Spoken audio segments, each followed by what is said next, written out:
काव्य रसिक मित्रांनो, नमस्कार. मी लुईस कदम.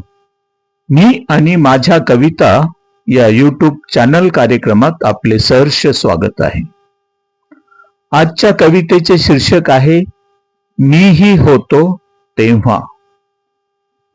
ही कविता 2000 वर्षापूर्वीच्या कालखंडातील सत्य घटनेवर आधारित आहे.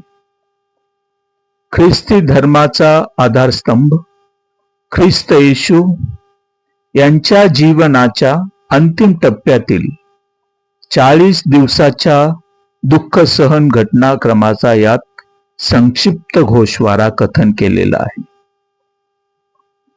या दुःख सहन प्रवासात येशू बरोबर त्याचे शिष्य आणि आम जनसमुदाय सुद्धा चालत होता.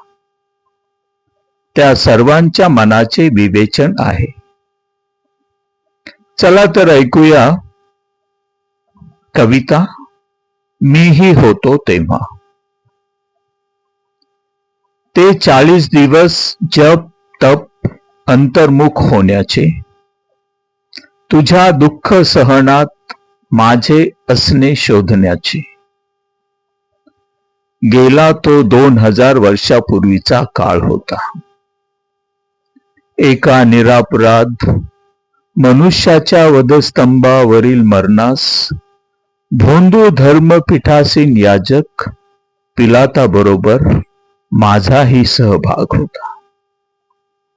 मीही होतो तेव्हा त्या लोकसमुदायात. तुला वधस्तंभावर खिळून मारा म्हणून ओरडणारा, तुला वधस्तंभावर खिळून मारा म्हणून ओरडणारा. मीही होतो तेव्हा तुझ्या बरोबर, तुझ्या शेवटच्या प्रवासात निघालेला, तुझा अनुयायी, भित्रा, विश्वासघातकी, तुला अनेकदा नाकारलेला, तोंड लपवीत तुझ्या मागे मागे चाललेला. तरीही तुझी भिस्त होती माझ्यावर. मी अंध होतो आणि तू मला दृष्टी दिलीस. मी कुष्ठरोगी होतो आणि तू मला बरे केलेस. मी मेलो होतो आणि तू मला जिवंत केलेस. असे कितीतरी चमत्कार मी पाहिलेले, तरीही तुझ्या बाजूने उभे राहण्याचे धैर्य मला नाही झाले. तू माझे पाय धुतलेस. तू दिलेली भाकर आणि द्राक्षरसही घेतला मी, तरीही तुझ्या कृतीचा अर्थ नाही समजू शकलो मी. तू प्रार्थनेस गेलास तेव्हा जागे रहा म्हणाला होतास.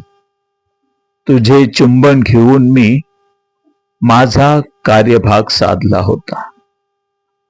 तुझ्याकडे धाव घेणाऱ्या शिपायाचा कान मी माझ्या हातातील तलवारीने कापला होता. तू मात्र त्याला बरे केले तत्क्षणी. तेव्हा येथेही दुर्लक्षितच केला गेला तुझा चमत्कार. ख्रिस्ता, तेव्हापासून मी अनेकदा जन्म घेतो आहे तुझ्या कुळात.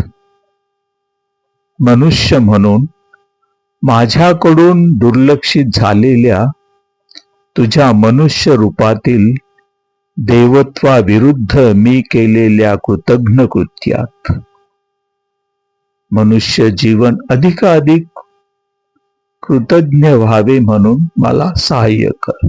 आमेन.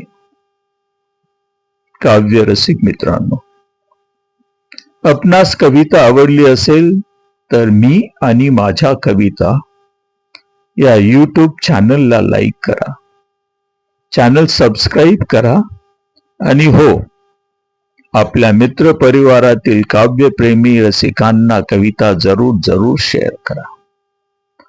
लवकरच परत भेटू नवीन कवितेचा नवीन विषय संदर्भ घेऊन. धन्यवाद.